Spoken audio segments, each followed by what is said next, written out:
Hi, Niki Carter Real Estate, brokered with EXP, and I am here with my lender, Teri Harper. Hi. Hi, and I want to share with you guys some ideas. So I was going through thinking, okay, a year ago, interest rates were amazing. Mm-hmm. Today, they are lower than they were yesterday, so that's a good thing. But what if we were to have a loan for the same house last year at this time versus what it is today? What is that impact really for you? So we took an average house, $230,000. Last year, prices were priced really high because it was definitely a seller's market. And people were coming in, anywhere from 10 to, I've seen as high as 50. Yeah. Let's say 10 to 30 in that price point over asking.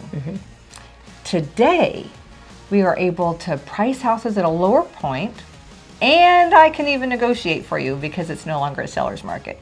Yay! So what does that look like for you? So I had Teri run some numbers for me because she knows all the magic, right? Yeah, definitely. So we wanted to give you guys just some example on how your money's going to work for you and really what that equates to in this market. So even though rates are a little bit higher, I don't want to say they're crazy high, but mid-sixes though, right? Yeah, mid-sixes. I mean, I don't know, your first house, what was your first house? Mine was 8.5. Not that we're going to age ourselves here, but 9-ish. Yeah. And we were happy to get it. So when we see 6, we're like, hey, we can work with that. Yeah. So. But just to simplify the process and give you guys some information based on Niki's numbers, and I base this on 250 because I know that your average price point's actually gone up a lot. So at 250,000, historically, we just picked the same day that rates this time last year were right around 3.625. Rates today, don't shoot the messenger, are at 6.49. But still, again, an amazing rate on a 30-year fixed mortgage. With Niki, with what Niki had said with regards to last year, we were anywhere from 15 to 20,000 over ask. That was pretty common. Pretty much our normal back then. So right now we're getting 20,000 off. So we're going to take that and kind of show you what that looks like in a bottom line figure kind of fashion. Yeah. You guys are going to be surprised, so don't hang up. Don't scroll. Don't scroll. You got to listen to this.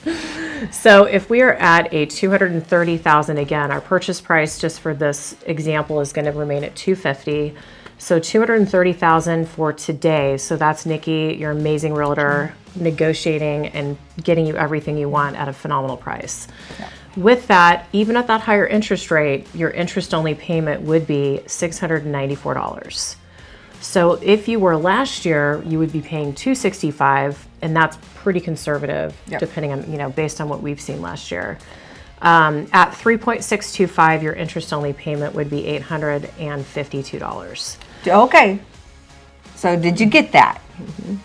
So, and we're being conservative with the numbers because I honestly think a house that was $250 last year listing, I can get for you less than $230 now because one, it's going to be listed less, and two, I can negotiate.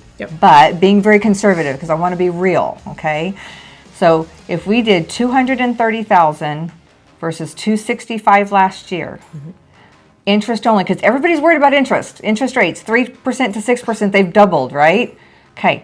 And there's other ways to get around that, and we'll do that on another time. But interest only on 230 is $694. Let's just say $695. Interest only on 265 was $800. Did you hear me? So we're worried about interest rate. We're talking about the same house scenario. Interest only, you're paying $105 more. And you're in a better equity position. So let's not forget that you're going to be anywhere from 20 to 30,000 less. That's your same house. And talking about Springfield, Missouri specifically, we are in an amazing market where we have really consistent and steady appreciation, which you definitely can speak to with everything you've seen. And we're talking Springfield 65809, 810, 65807, 65, all those Springfield zip codes. So we're conservatively seeing, I mean, would you agree, like 15.9% appreciation year after year? We're seeing the 15%, and I've seen some places where it's a little higher, some a little lower, but I definitely 15 is a good average. That's awesome. So keep in mind not only just the price break difference between the two loan amounts and interest rates, you're still getting an appreciation of $39,750 per year you would not have if you're renting. What are you getting if you rent? Zero. You're paying somebody else's mortgage. So if you are able to buy, and we can hook you up, walk through it. So many people don't think that they're really credit worthy enough to purchase because they've had a couple hiccups. Yep.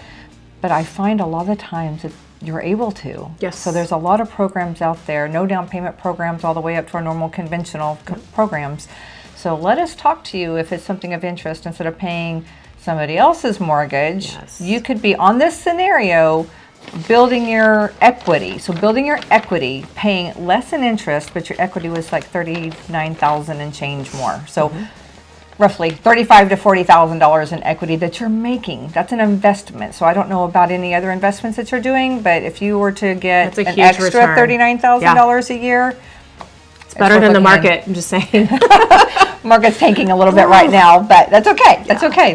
It's not saying not to invest in the market, but real estate is still the place to invest. Absolutely. And I think, I'm trying to remember what other thing that I was wanting to kind of touch base on. So let me look. We had to take some notes because there's lots of numbers here. We want to be very accurate when we're assessing and sharing this stuff with you guys. So, and rent actually, I mean, just so you know, our average rent in this area is, $1,200 to $1,500 a month on a 3 or 4 bedroom house. It's going to be in a decent neighborhood. So, and payments, let me see where we wrote that down. So I did $1,200 for a 2-bedroom. You'd be paying almost $15,000 a year in rent that you're just not including deposits, or anything else, any other type of fee for services at the facility. Yeah. And so, and your payments, I see the interest only payment on the $230, but roughly what would an actual pay? Here we go, $1,400. So when I was talking about a 3-bedroom or 4-bedroom, $1,200 to $1,500 in rent, the payment on this particular house is $1,452, and building equity. Tax write-off. So talk to your tax person on that. So, but most times we can see that there is a tax write-off or tax benefit with that. So if you guys are ready to buy, sell, or invest, let us show you what we do and why we're best.